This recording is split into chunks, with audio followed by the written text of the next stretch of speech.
අයිබෝවන් සුබ මනහර උදෑසනක් වේවා හැමෝටම.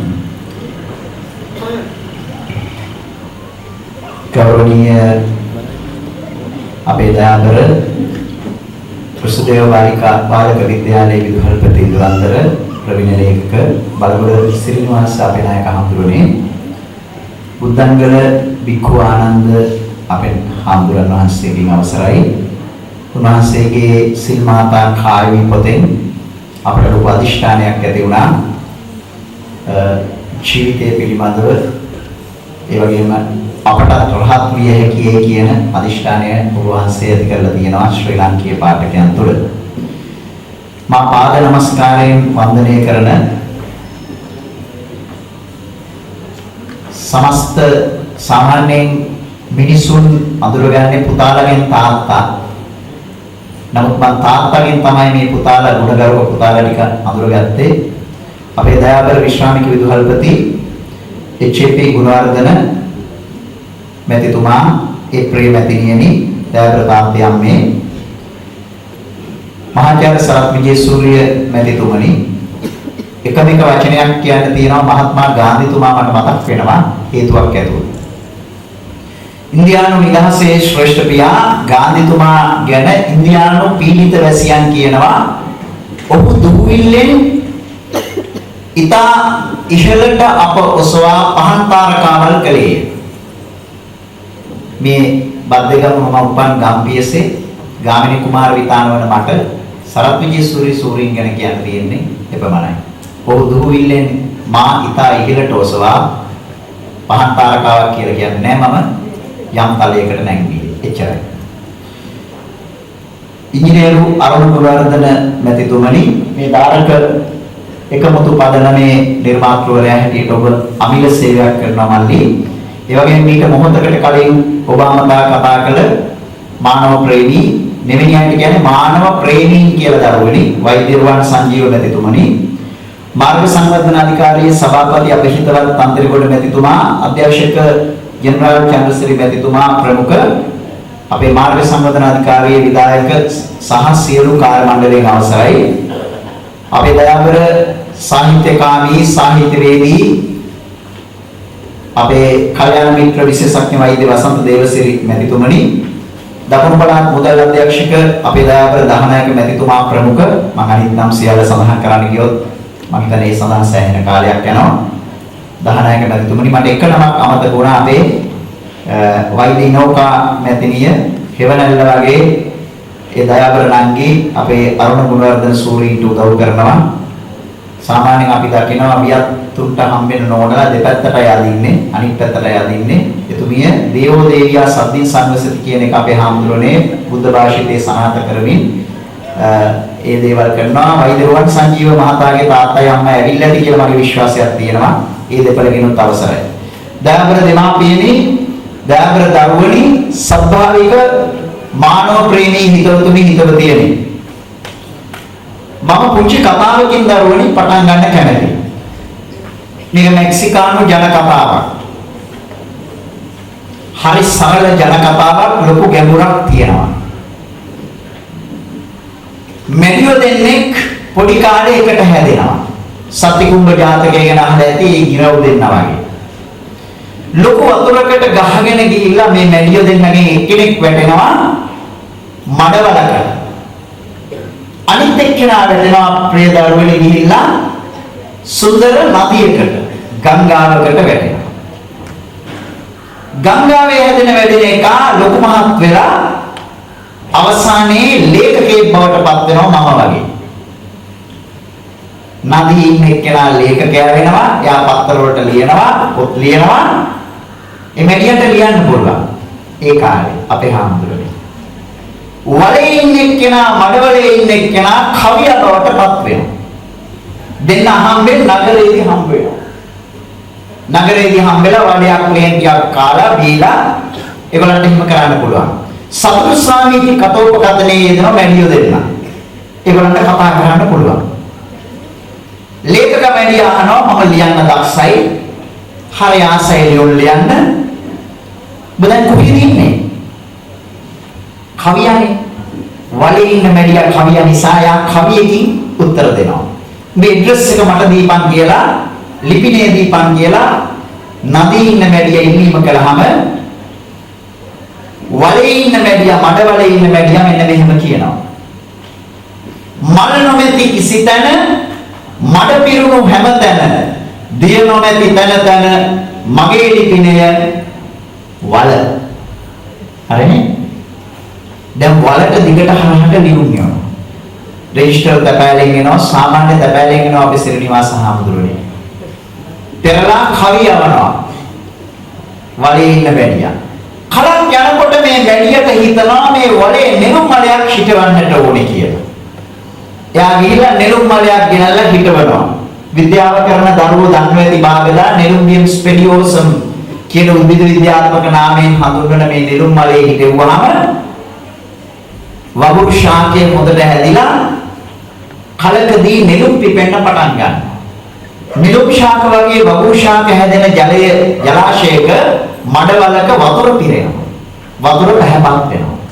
වගුරු කුරුල්ලන් නොත් ඇක්වැටික් බර්ඩ්ස්ලා වැල නොකඩී එනවා නිකන් නෙවෙයි එන්නේ. මාළු බිත්තර තවරගෙන පිහාටු වල දැන් මසුන් බෝ වෙලා නික වර්ණයේ මසුන් පීනනවා මේ මඩවලේ. දැන් මඩවලක් නෙවෙයි තියෙන්නේ. අරුණෝදය ගලා යන සුන්දර දවසක වලේ ඉන්න මැඩියා කොටයක් උඩ කකුලක් පිට කකුලක් දාගෙන අමන්දානන්දයෙන් යුක්තව තමා විසින් නිර්මාණය කරන ලද මේ සුවිශේෂ පරිසර පද්ධතිය දිහා බලන් ඉන්නවා. බලන් ඉඳලා යාළුවට ලියනවා තවදුරටත් මෙතන වලක් නැහැ. ඒ නිසා යාළුවට ලියනවා මල් පිපුණු හැමතැන, දිය පිරුණු තැන මසුන් පිහිනන හැමතැන දැන් මගේ ලිපිනය වල නොවේ. මොකද්ද? විල. මන් දකින්නේ අරුණ ගුණවර්ධන මැතිතුමනි, දයාබර KP ගුණවර්ධන ගුරු පියාණනි, ඔබ ලොකු විශිෂ්ට නිර්මාණ රාශියක් ශ්‍රී ලංකාවට දීලා තියෙනවා. වෛද්‍යවරු ඉන්නවා, ඉංජිනේරුවරු ඉන්නවා. ඔබේ අමිලම නිර්මාණය හැටියට මම දකිනවා අරුණ ගුණවර්ධන මල්ලි. මම දකිනවා අරුණ ගුණවර්ධන රුවන් සංජීව වෛද්‍ය රුවන් සංජීව ප්‍රමුඛ සත්භාවික හිතවතුන් කරන්නේ වල විලක්කරණ එක. ඔබට මා දෙන්නට යන පණිවිඩය මටත් වඩා හොඳට මහාචාර්ය සරත් විජේසූරි සූරීන් දේවි දරුවනි වල විලක් කරන්න. ගෙදර වලක් නම් වල විලක් කරන්න. ප්‍රජාව වලක් නම් වල විලක් කරන්න. පාසල වලක් නම් වල විලක් කරන්න. සරසවිය වලක් නම් වල විලක් කරන්න. තමා වලක් නම් සමහර වෙන තමා වල විල බවට පත් කරන්න. අසීරුයි තමයි අමාරුයි තමයි ඒත් වල විලක් බවට පත් කරන්න. ප්‍රේ දරුවනි අර වදන් කවි පොතේ තියෙන කවිය වෛද්‍ය රුවන් සංජීවයන් අතින් කියුණා. මම නැවත කියන්නේ මම බොහෝ කෙටි වෙලාවක් ගන්න. අපේ දයාබර ලෝෂන් බුලත් සිංහල සූරීන් මනබඳනා ගීතයක් පබදලා තියෙනවා. මේ ගීතයේ සරත් විජේසූරිය මහාචාර්යතුමනි ඔබතුමා අපේ අම්මගේ මෑණියන්ගේ සහ පියාණන්ගේ අවසාන කටයුතු සඳහා පැමිණියා. උන් සමුගන්නා මොහොතේ අපේ අම්මා ඉස්කෝලේ හාමිනේ කෙනෙක්. අම්මට ලැබිච්ච දුප්පත් පඩියේ ගුරු සේවය පිටවල තිබුණේ නැහැ ඒ කාලේ. නගරයට ගිහිල්ලා අපේ කබල් කැසට් යන්ත්‍රයට ගෙනවා කැසට් පටි. මේ අතරින් ප්‍රමුඛ කැසට් පටියක් තමයි මේ සුනිල් ඉදිරිසිංහයන්ගේ ගීතය ඇතුළත් කැසට් පටිය. අපේ අම්මා මේ ගීතය අහන්න සලස්වලා කියනවා පල්ලා මටත් මගේ නංගිලා 4 දෙනාට. දරුවනි දැස පියාගෙන චිත්ත සමාධියටපත් වෙලා මේ ගීතයේ සමන් දීලා අපි තව ටිකක් කතා කරලා ඉදිරියට යමු.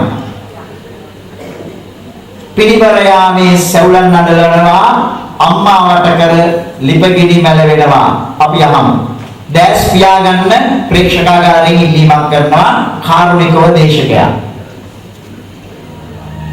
Amma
පිරිමලයාමේ සලම් අනලනවා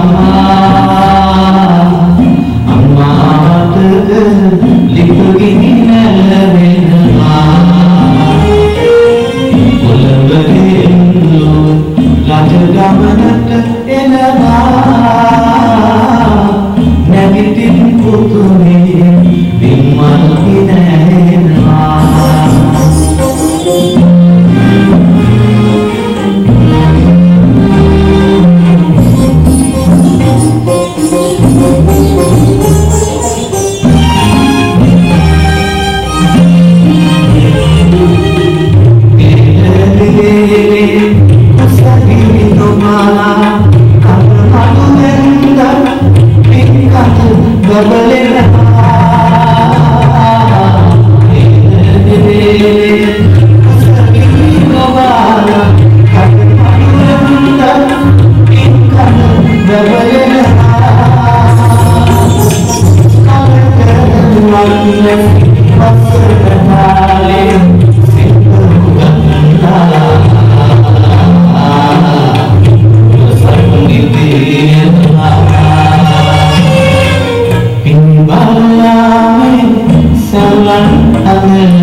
කුසගිනි නොතකා කඩමළු ඇඳත් පින් කඳ බබලනවා කලට රුවන් වැසි වසන තාලේ සිල්ප උගද්දා නුඹසක් පිටිනවා කුඩාම දරුවා පවා මෙතන ඉන්න මේක හොඳට හිතට ගන්න.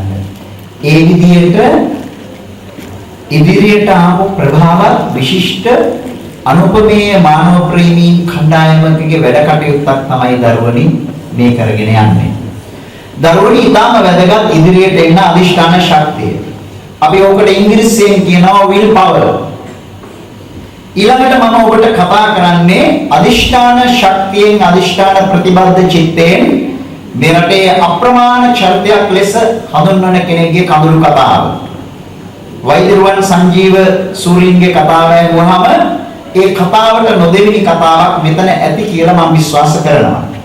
නිහඬව මේ කතාව ගැඹුරින්ම උකහා ඔබගේ හදවත තුළට රුවා ගන්න කියලා විශේෂින්ම මේ දයාබර දරුවන්ගෙන් මම ඉල්ලා සිටිනවා. මෙන්න තනින් තනින් මා අන්තර්ජාලයෙන් උකහාගෙන මේ කතා කරන තැනැත්තියගේ මේ අප්‍රමාණ ජීවිතයේ කතාව. ඒ කාලේ කාන්තා මහන ඇඳුම් වත්තේ ගෙවල් ගානේ ගිහින් විකිණුවේ මම. මේ ඇඳුමේ බකල් හයියයි බොත්තම් හොඳයි ලස්සනට මහලා තියෙනවා කියලා කියමින් මම ඇඳුම් වික්කා. ඇඳුම් මල්ල කර තියාගෙන යන මාව ඒ කාලේ ගමේ ගෙවල් ඇතුළටවත් ගත්තේ නැහැ. දොරකොඩ ළඟ ඉන්න කියලා හෙට්ටු කර කර බොහෝ අඩු මුදලකට ඇඳුම් ඉල්ලනවා. ජීවත් වෙන්න ක්‍රමයක් නැති නිසා ඔවුන් ඉල්ලන ගණනටම ඇඳුම් දෙන්න සිද්ධ වුණා. ඒ මුදලත් මට ලැබුණේ එක සැරේ නොවේ. මම දෙතුන් වතාවක් ගිහින් පින්සෙන් දුන්නාමයි සල්ලි ලැබුණේ.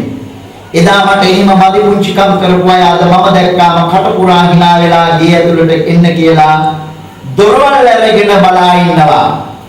මට ඒ ගැන තරහක් හෝ කම්පාවක් නැහැ. ජීවිතය කියන්නේ දුක සැප දෙකටමයි. ටිකයි තියෙන්නේ. ගොඩක් තියෙනවා මම ටිකක් කියන්න. අහගන්න. මගේ පරමාදර්ශයේ තාත්තා අප ජීවත් කරවන්න ඔහුගත් උත්සාහය කිසි දෙයකට සම කරන්න බෑ. ඔහු පුදුමාකාර ධෛර්යවන්ත මිනිහෙක්. ඒ කාලේ තාත්තට ලැබුණේ සතියේ පඩිය. ඔහු ඒ මුදල අතට ගත්තාම මුළු සතියෙම ජීවත් වෙන්නේ කොහොමද කියා සැලසුම් කර අර පරිස්සමට වියදම් කරනවා. මට මේ සාදුර ගමනක් ගෙමේදී තාත්තගේ දිවියෙන් ලැබුණු පාඩම් අනන්තයි අප්‍රමාණයි. අද හරියට යමු. මේ කියන තරත්තියගේ උපතින්ම මధుර මනෝහර කටහඬක් තිබුණා. ඔබ දන්නවා අද නම් තියෙනවා FM නාලිකා රුධිරකේශ නාලිකා ගන්නට වැඩි සංඛ්‍යාවක්. සමහර ඒවට නම් දා ගන්නත් බැරුව තියෙන්නේ FM කියනවා, GFM කියනවා, QFM විතරයි නැත්තේ අපේ හාමුදුරුවනේ. ඒ තරම් නාලිකා සංඛ්‍යාවක් තියෙනවා. අපේ කාලේ අපි ඇහුවේ ස්වදේශීය සේවය සහ වෙනද සේවය. ඊටාම රමණීය වැඩසටහන් මේවෙන් බෙදා හැරියා. ලොකු පෞරුෂයක් අප තුළ ගොඩ නැගුණේ මේ වැඩසටහන් අහලා. ඒ කාලේ මේකෙත් තියෙනවා සුපර්ස්ටාර් තරගයක්. මේ තරගයේ මේ කියන තැනැත්තිය කොටහිනි මුඩුක්වෙන් බිහිවෙච්ච තැනැත්තිය පළවෙනියා වෙනවා. පළවෙනියට ලැබෙන තෑග්ග මොකක්ද කියලා දන්නවද? බොම්බායට ගිහිල්ලා එන්න ගමනක්. මෙගල් රේඩියෝ සිලෝනි සුපර්ස්ටාර් ගීත තරගයක් තිබුණේ. ඒ නම් කර තිබුණේ එයාර්ෂිප් ගීත තරගයේ යනුවෙනි. ජයග්‍රාහකයාට ලැබෙන්නේ බොම්බායට යෑමට ගුවන් ප්‍රවේශ පත්‍රයකි. මේ කියන ළමයා, මේ කියන දැරිය ඒ වැඩසටහනේ පළවෙනියා වෙනවා ලංකාවෙන්. පියා සමග ගුවන් ප්‍රවේශ පත්‍රය ලැබුණු විට ඇය කල්පනා කළේ නිකරුණේ රට යනවාට වඩා ඒ මුදලෙන් ගෙදරට යමක් කරගන්නට මගක් ගැනේ. පියා සමග ගුවන් ප්‍රවේශ පත්‍ර සමාගමට ගියාය. එහි ලොකු මහත්තයෙකු හමු වී ඇය මෙසේ කීවාය, අහගන්න. සර්, අපි හරිම දුප්පත්. ඉන්දියාවට ගිහින් අපට තේරුමක් නැහැ. මේ ටිකට් එකේ සල්ලි දෙනවා නම් අපට හරිම වටිනවා. මේ පොඩි කෙල්ලගේ ආයාචනය සුවෝන්ගේ හද උණු විය. ඔව්යාට ප්‍රවේශ පත්‍රයේ මුදල දුන්න. සල්ලි ලැබුණු යාට රටක් රාජ්‍යයක් දිනුවා සතුටක් දැනුනි. ඒ සමග කලක් හිතේ තිබුණු ආසාවක් මතක් විය. පොඩි ළමින්ට ආසාවල් තියෙනවනේ මේ පොඩි එකෙක් ගැන කියන්නේ. තාත්තේ අපි බොමු රස සරුවක් දෙකක්. ඒ කාලේ තිබුණේ කෝලා වර්ග සරුවක් දෙකක් බොන්න කියලා ඒ කතා කරාම තාත්තා සරුවක් දෙකක් අරන් දෙනවා. හැබැයි ඊට දුර ගියපු මහා පෞරුෂයක් ඈ තුල තියෙනවා. ඈ ඊළඟට කල්පනා කරේ මේ මුදලින් කරන දේ ගැන. තාත්තා පොල්කටු අඟුරු ස්ත්‍රික්කෙන් ඇඳුම් බඳින්නේ පුදුමාකාර දුකක් විඳලා. මම තාත්තට විදුලි ස්ත්‍රික්කයක් අරන් දෙනවා. ඇය තාත්තාට කීවාය. මේ ටික තමයි දරුවනි වැදගත්ම දේ. හොඳට අහගන්න. විදුලි ස්ත්‍රික්ක ගහන්න ගෙදර ලයිට් තියනවාද ළමයෝ? තාත්තා ඇසුවේ ඇගේ ඉස පිරිමදිනේ. ඔය බෙරනාදේ මදකට නවත්තනවාද පසුබිමේ? එහෙනම් අපි ලයිටුත් ගනිමු ඈ යෝජනා කළාය. අතට ලැබුණු මුදලින් ගෙදරට විදුලි ස්ත්‍රික්කයක් ගත් ඇය ඉතිරි වූ මුදලද වෙන් කළේ තාත්තාට උණු වතුර බෝතලයක් මෙලදී ගන්නටය. රැ වෙනකම් තාත්තා ඇඳුම් මහන නිසා තේකක් හදලා දීලා තියන්න පුළුවන්. ඕමාවට කීවාය. මිහිම ළමයි දහනායක මැතිතුමනි අපේ රටේ ඉන්නවද? ඔබතුමා මූල්‍ය අධ්‍යක්ෂකනේ දකුණු පළාත. මෙන්න එතුමිය මෙහෙම කියනවා. මිනිස්සෙකු පීඩාවටපත් කිරීම හේතුවෙන් ලබන වේදනාව පුංචි කාලේ මම හොඳට ලැබුවා. මම ජීවිතේ පන්නරේ ලැබුවේ දුප්පත්කමින්. අතීතයේ අමතක කරන කිසිම කෙනෙකුට අනාගතයක් නැහැ. වෛද්‍ය රුවන් සංජීව සූරීන් මෙතන කරපු කතාවේ සාරය ඒකයි. අපි වැරදි වැඩ කරන්නේ නැතිනම් ඇත්ත කියන්න බය වෙන්න ඕනේ නැහැ. කොටගෙනි මුඩුක්කුවක ඉපදුණු මම මේ තරම් දුර ආගමන ගැන කල්පනා කරනකොට දැනෙන්නේ ලොකු සතුටක්. මට මේ තරම් දුර ගමනක් යන්න ලැබුණේ උත්සාහය සහ කැපකිරීම නිසා. මේ දෙක නැත්තම් මොනතරම් බෑග් හම්බුණත් වැඩක් නැහැ. මේ දෙක නැත්තම් මොනතරම් සපත්තු හම්බුණත් වැඩක් නැහැ. මේ දෙක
I don't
දරුවනි මේ ගමන යන්න දුර ගමනක් ඔබට යන්න තියෙන්නේ ආශිර්වාද ගන්නට ඕන. ආශිර්වාද ගන්න ව්‍යාපාර ඉස්සරහට යනවා.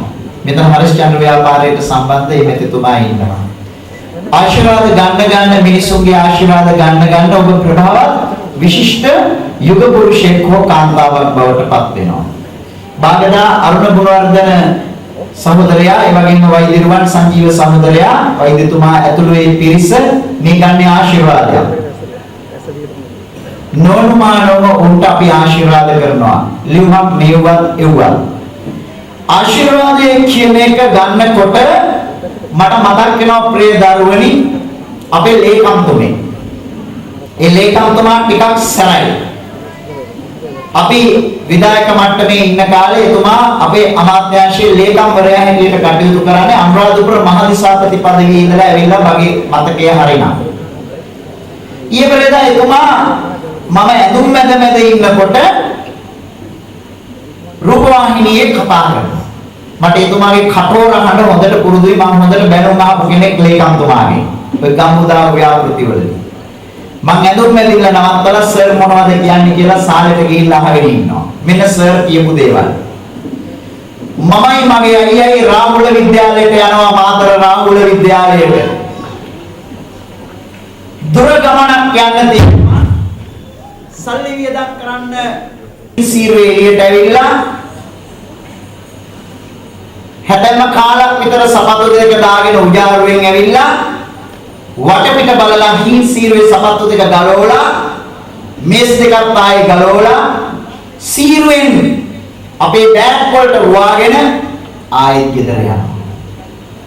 අනිත් ළමයි ටික් බෝල ඇටක බෝල ෆුට්බෝල ගහලා කිඹුලගේ කටලගේ අරින සපත්තු දෙක මාස 6න් නාස්ති කරන සපත්තු දෙක අඩුතරමේ මමයි මගේ අයියයි අවුරුද්දක් එකමාරක් දාලා අපේ අම්මගේ තාත්තගේ ආර්ථික පීඩනය අඩු කරනවා. මෙහෙම දරුවෙක් අනුරාධපුර මහදිසාපති වෙන එක පුදුමයක්ද ගුණවර්ධන මැතිතුමනි? මෙහෙම දරුවෙක් රටේ මහා සාහිත්‍යදරයෙක් වෙන එක පුදුමයක්ද? මෙහෙම දරුවෙකුට මහා පන්නරයක් ලැබිලා මහා වියතෙක් ලෙස ලංකාවේ බැදලෙන එක පුදුමයක්ද? පුදුමයක් නෙවෙයි. මේ තමයි ශ්‍රේෂ්ඨ අපේ ප්‍රධානියෙක්ව හිටපු අමරේවා මද්දුම සූරීන්ගේ ජීවිතයේ සත්‍ය කතාව. ඒ නිසා රුවන් සංජීවයන් වගේ අය තව ඉන්නවා. ඒ නිසා දරුවනි මෙවැනි දරුවෙකුට දෙමාපියන්ගේ ආශිර්වාදයේ නොතිත්ව ලැබෙනවද නැද්ද? ඔබ තමන්ගේ දෙමව්පියන්ගේ ආර්ථික පීඩනය අඩු කරන්න මොනවා හරි සොච්චමක් කරන්න ඕන. පිය මහාචාර්යතුමනි ඊපෙරේදා ඉංජිනේරු පීඨයේ මට සම්මානයක් පිරිනමනවා. මට මතක නැතුව සිංහලෙන් කතාව කරගෙන ගියා. හබුගල ඉංජිනේරු පීඨයේ. ඔබතුමා මොරටුවෙන් වෙන්නේ නැති නේ වෙන්නේ. හැබැයි මට මතක නැතුව මහගම සේකරයන්ගේ කවිත් කිව්වා. අවසානයේ නිවේදකයා කියනවා සමහරුන්ට තේරුනේ නැති නිසා දෙමළ භාෂාවෙන් කෙනෙක් ඉදිරිපත් වෙනවලු මම කරපු කතාව කරන්න.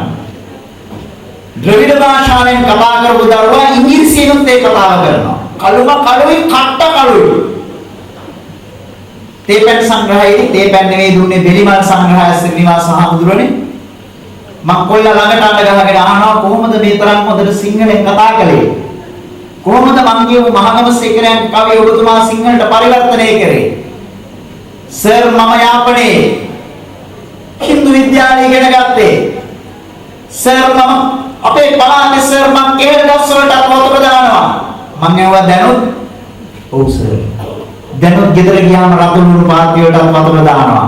බොරු නම් අල්ලලා බලන්න සර් මගේ අත් දෙක. ඒ වගේ රළු අත් දෙකක් මං අල්ලලා නැහැ. මගේ අත හරි සුමටයි අදින් බැලුවාම ශ්‍රීනිවාස හාමුදුරනේ. අපේ ආනන්ද හාමුදුරනේ මේ වගේ රළු සැර අත් දෙකක් මං දැකලා නැහැ. මං ඒව කොහොමද සිංහල පරිචය ගත්තේ? සර් උදේ 3ට නැගිටින්නේ නිින්ද යන්නේ නැහැ. 3ට තමයි අපි නැගිටින්නේ. 3ට නැගිටලා සර් පාඩම් කරා සිංහල. පාන් කියන වචනේ විතරයි සර් දැනගෙන හිටියේ. දැන් සර් දෙයියන්ගේ පිටින් සිංහල පුළුවන්. ඉංග්‍රීසි සර් කොහොමද අපට පුළුවන්? මට අපේ ජාතිය ගැන පොඩි ලැජ්ජාවක් ඇති වුණා. මං ගැන ලැජ්ජාවක් ඇති වුණා. මං දෙමළ දන්නේ නැහැ. ඉතින් දරුවනේ මේ නිසා මතක තියාගන්න මේක අවසන් කරනවා. දරුවනි බුදුහාමුදුරුවෝ දේශනා කරන බුදු දේශනාවේ පරදුක්කේ සති සාදුණං හදේ කම්පනක් කරුණා. මේක වැඩි හිටියෝ තුල නම් ඇත්තෙම නෑ සිංහල බෞද්ධයන්ගේ අද. ඔබේ දුක අනුන්ගේ දුක විට ඔබගේ හදවතේ ඇතිවන කම්පනයේ කරුණාව නම් වේ කියලා අර්ථකථනය කරනවා. මම හරිනේ ශ්‍රීනිවාස හාමුදුරුවෝ. මනෝවිද්‍යාවේ මේක උගන්වනවා වෙන වචනකින්. ඒකට කියනවා සහකම්පිත ගුණය. සහකම්පිත ගුණය. මේ ධාරක එකමුතුකමේ තියෙන අභ්‍යන්තර මානසික මනෝභාවය තමයි සහකම්පිත ගුණය. මොකක්ද සහකම්පිත ගුණය කියන්නේ? ඔබේ දුක මගේ දුකයි. ඔබේ සතුට මගේ සතුටයි. එහෙමද අද ශ්‍රී ලංකාවේ බෞද්ධයෝ?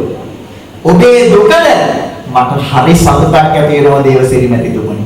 ඔබේ මෝටර රථය හැප්පුණොත් මට ඇති වෙන්නේ සතුටක්. හොඳ වැඩේ. ඔන්න දේවසිරියගේ කාර් එක හැප්පිලා. ඔබේ දරුවා විශ්වවිද්‍යාලයට ගියාම මට සතුටක් ඇති වෙන්නේ. අනේ නෑ. ලොකු දුකක්. අපේ ගානට තමයි හෙන ගහලා තියෙන්නේ. අන්න උන්ගේ දරුවෝ ඒ තුනයි මෙඩිකල් ෆැකල්ටි. ඔබේ දරුවා අල්ලපු ගෙදර ගෙමා කොල්ලගේ දරුවත් එක්ක පැනලා ගියාම මොකද ඇති වෙන්නේ? පැනලා ගියාද නම් කියේ දුකයි. අනේ ඇත්තද?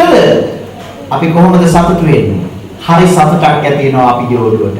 ඔන්න ගෙමාගේ කොල්ලා පැනලා ගිහිල්ලා නල්ල මලේ පත්තිනියම්ම ඕක තමයි ටියුෂන් ගිහිල්ලා කරගත්තේ. ඔබේ දුක මගේ සතුටයි. ඔබ ගයක් හදනවද? මට ලොකු ඊර්ෂ්‍යාවක් ඇති වෙනවා. ඔබ ලස්සන මෝටරයක් ගන්නවද? ලොකු තරහක් ඇති වෙනවා. මම මේ අර පර්මිට් කාර් එක අරගෙන හාපුරා කියලා ගමේ ආවා. දයාබර මහාචාර්යතුමනි ගොඩාක් නෑයෝ මම කසිප්පු විකුණලා වගේ බිම බලාගත්තේ. මම ස්ත්‍රී දූෂණ නඩුවකට අහු වෙලා වගේ අපේ බාප්පා කෙනෙක් පිළිකුලෙන් බිම බලාගත්තා. ඔබේ සතුට ශ්‍රීනිවාස හාමුදුරනේ මගේ දුකයි. ඔබේ දුක මගේ සතුටයි. අනිත් පැත්තට යන්නේ සිංහල බෞද්ධයන්ගේ. මෙතන හිම අය නැතුව ඉති භාගදා. ප්‍රේතවතුනි සහකම්පිත ගුණය මේ දරුවන්ට දෙන්න. මේ ශිෂ්‍යත්ව පදනමේ තියෙන ඒකයි. කාලා බීලා සිංහ සමාජයට බැඳිලා බාල නටකට ඉන්නේ නැතුව ඔබ මේ වගේ වැඩක් කරනවා. ඔබේ මැදිනිවරු ගෙවල් වල ඉන්න බිරින්දෑවරු උපකාර කරනවා. මේකට කියනවා දරුවනේ සහකම්පිත ගුණය. මොනතරම් ඉගෙන ගත්තත් වැඩක් නෑ සහකම්පිත ගුණය නැත්නම්. ප්‍රබුද්ධේ වුණාට වැඩක් නෑ සහකම්පිත ගුණය නැත්නම්. ඒකත් ඇති කරගන්න ඕන ඔය කාලේ. ඔබේ දුක මගේ දුකයි, ඔබේ සතුට මගේ සතුටයි.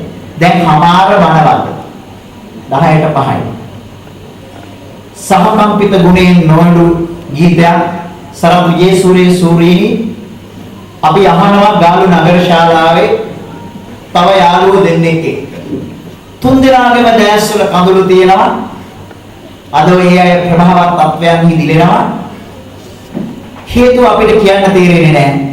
මම මේ රටේ සහකම්පිත ගුණයෙන් නොවඩු ගීතයක් ඇහුවනම් ඒ එකම ගීතය මේ ගීතයයි. ප්‍රේදර්ශන මේදී සහෝදරයාගේ මේ ගීතය දරුවන්ද වැඩිහිටියන්ද දැස් පියාගෙන අහන්න. මේ ගීතයේ තියෙන අධ්‍යාපනයේ තේමාව. මේ කෙසේ වෙතත් ඔබ දන්නවා සහකම්පිත ගුණය ඔබට තියෙනවා. අපි අහමු ගීතය මෙතනින් කතාව හමාර කරන්න බලාපොරොත්තු වෙනවා. තව වචන දෙකක් කතා කරලා.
තෙරේසා මෞතුමියගේ මේ කියමනේ මා මගේ දේශනය හමාර කරනවා.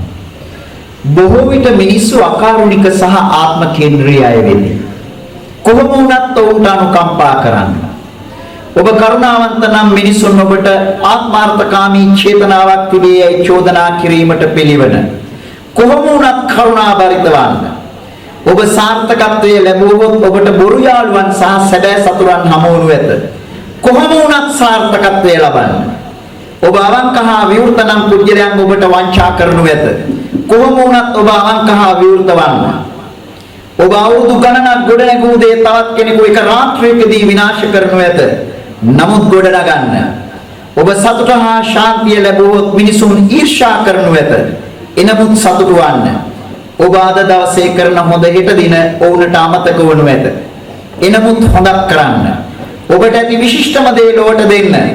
ඔබට පෙනෙන පරිදි අන්තිම විශ්ලේෂණයේදී ඒ ඔබ හා දෙවියන් වහන්සේ අතර වීය. ඒ කිසි විටකත් ඔබ හා උන් අතර නොවීය. තෙරේසා මෞතුමිය.